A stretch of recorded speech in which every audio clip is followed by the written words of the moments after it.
Hey ladies, it's Victoria. Thanks so much for coming back to my channel. I'm so excited to be back with you guys. I know that I said I'd have an update on Tuesday after my hysteroscopy, and I apologize for that. Several things happened. I wasn't anticipating the amount of pain that I was going to be in, and I also didn't realize that my mom was going to end up staying for the week. She lives about 4 hours from us and came down Sunday so that she could go to the hysteroscopy with me, as my husband didn't think he was going to be able to get off work. He did end up being able to go, so they were both there for me, which is wonderful. And then my follow-up appointment is actually tomorrow, and my husband is unable to go, so Mom stayed so that she could take me, which is just awesome, and I'm so thankful and lucky to have her here with me. It's just wonderful. She's been a blessing. She's helped with getting groceries or running errands, doing some things around the house. She's been busy helping me put up all of my fall decorations, which has been nice. So I've been busy with my mom. So I hope you guys can forgive me, but I wanted to come on here. I have the house to myself for a little while. She's out with my brother and my husband's at work. So I wanted to do this update video for you guys. So let's start with the current. Today is cycle day 12. Like I said, my appointment is tomorrow for my follow-up. So I'll have the results of my biopsy, and I will also get more information as to how many follicles I have, what's going on, if my LH is surging. We'll see all those things. I don't think that it is. I don't have any of the symptoms that I did last month. I don't have any of the pain or the pressure. I have had a lot of twinges and different things, but nothing to the same degree as last month. So hopefully that means it's still just a little bit too early for that, but we'll see. So that's my appointment tomorrow. That's where we're at right now. So my hysteroscopy was Tuesday at 2 o'clock. So I worked in the morning, and then I came back to my house, and my mom and Jason met me, and we went over. It was at a different office than I usually go to. It's actually one that's in the same complex as a hospital, which is kind of nice just in case to have something that close. So we went there. They took me right back into the room, got everything set up. It was a very surgical looking room, so it was a little intimidating. And she explained everything to me, and they did use water to inflate my uterus and a balloon. They dilated me to 7 centimeters. First, he obviously cleaned my cervix and looked at everything and said my cervix looked good. Then they dilated me to 7 centimeters, inserted the balloon, and then started the water. And really, I think the most painful portion of the whole thing wasn't the biopsy. It wasn't any of that stuff. It was the dilation. That was painful. And the balloon and that whole process, it wasn't unbearable. It's not like I couldn't take it, and I'd do it every day if it meant, we got to have a healthy pregnancy, but it was just more than what I expected, I guess. I have a pretty high pain tolerance, so I was a little surprised. So actually they did the procedure for probably a total of 25 minutes, just looking around, checking everything out, checking my tubes, checking all the walls. The good news is there's no septum, which is great news. It's also a little disappointing, and that may not make sense to some of you, but let me explain. I was really hoping that there was going to be an answer for my miscarriages. Something simple and correctable like a septum. It's difficult to not know, because that's really the point that we're at. We know why we're having a hard time getting pregnant, the PCOS, but we don't know why I keep miscarrying. So, that's frustrating and it's difficult, but hopefully the biopsy will tell us more. He said everything looked really good though, so he didn't see polyps or anything of that nature. My tubes were all open and clear, so that looked good. Everything was draining the way it was supposed to be. So all good news, but it's like I said, it's kind of like that catch-22 where you want an answer, but you don't want it to be bad news all at the same time. So that's where we are with that. I'll know more tomorrow. So he doesn't expect really anything to turn up on the biopsy. He said worst case scenario, I'd need an antibiotic or something. Maybe there was a minor infection, but he said everything looked really healthy. So we'll see what happens there. As far as the plan for the rest of the month and what's been going on, I have been religiously following the new diet plan for basically a diabetic diet. I am counting carbs like it's nobody's business. I am restricting myself to less than 130 grams of carbs a day. For women with type 2 diabetes, 130 is kind of the magic number.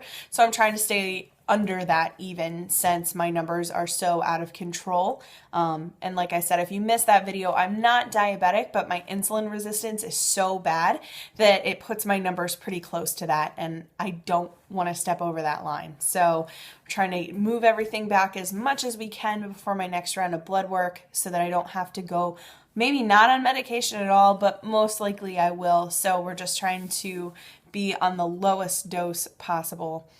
So I've been religious. I'm drinking my water. I'm, like I said, counting carbs like it's nobody's business. I've not had anything to drink except water. The other day I did have half a glass of iced tea, but with no sweetener. I am eating only good things. I'm restricting my super sugary fruits, so I'm trying to stick to things like berries. Eating a lot of fiber. Any of the carbs that I am allowing myself to have, I'm making sure that they're usable carbs so that it's not a lot of sugar.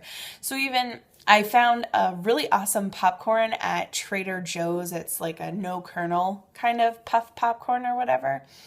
And it's 20 grams of carbs for 2.5 cups, which is a lot. But of those carbs, only 1 gram is sugar. So it's healthier. I mean, it's not the healthiest, so it's not a snack I have every day. So, it's another option, but I'm trying to keep my snacks really, clean, and I'm not eating a lot of them. I'm also trying to space out my meals so that they're smaller and more proportioned with, meat, vegetable, etc., just to help balance everything. I've lost weight. I'm down a total of about 10 pounds already, so clearly this is my answer, at least for now, for losing weight, which is exciting. I don't know if you guys can tell in my face, but I noticed that my face looks different. And oh yes, I do have a new haircut. What do you guys think? Something a little bit different, a little bit edgy, sassy, whatever. When there's so many things in my life that I can't control, it's just nice to control something and do something a little funky. So yeah, new haircut. I love it. Anyway, sorry, sidetrack. So yeah, I'm religiously following this diet. I'm taking my supplements. I'm drinking my water. I'm following all of their instructions. Tonight we are supposed to BD because tomorrow they do another postcoital. So we'll see if everything looks just as good as it did last month. Also, obviously I finished my Clomid on cycle day 7 was my last Clomid. So you typically ovulate anywhere between 5 and 9 days after your last Clomid. So I'm hitting that window. So we just want to make sure that if I do ovulate, which like I said, I don't believe that I am or that I'm close to, but if I did, obviously we want to catch that window. So my hopes for tomorrow are really that we get the results from the biopsy. Hopefully there's some answers or some more things that we can start looking at as to why I continue to miscarry. I want to speak with him further about the plan moving forward. Are we just going to keep trying this? At what point do we start medicated cycles, getting more serious? Maybe Femara, Gonal-F, things of that nature. Is that a route he's looking? Are we bypassing that completely? I really just want to get his take on what the game plan is, just because our bills are really already adding up. And obviously we're willing to do what it takes, but financially speaking, I just want to be able to kind of plan a general idea. I'm a planner, so I like to be able to get that kind of organized and figuring out what's going on. So those are really my hopes and goals for tomorrow. I promise, because my mom is going home tomorrow, so I promise there will be an update for you guys tomorrow night after my appointment, letting you guys know everything that happened, where we stand, what's going on. So we'll see. I am still keeping my hopes high for this cycle. You know, this would be an amazing, amazing gift for my husband. If I could get pregnant this cycle, and obviously having my hopes of riding on it just means it won't happen. So I'm not, you know, putting all of my eggs in one. Haha, eggs. I'm not putting everything, all of my eggs, as they say, in one basket on this, you know. So, but it would be an amazing gift for my husband. He turns 31 on the 9th of October. So just over a month away. And I would love to give him that present of, you know, being a dad. So we'll see. That would be exciting for all of us. So we'll see what happens. That is where we are, what's going on. How are you guys doing? Are there any questions that you guys think that I should be asking? Tomorrow, you know, you guys always come up with great things. So I'm totally open to any thoughts or, you know, questions that you guys think maybe I should be asking. Oh yeah, they are repeating my blood work in about a week and a half to test on my levels again. So we'll see if this dieting is working. And yeah, I think that's it. So I hope you guys are all doing really well. Leave comments down below how your cycles are going, where you're at, what's new. Any questions you guys have, definitely let me know. And I think that's it for this video. So I'll talk to you guys tomorrow. Have a great night. Bye.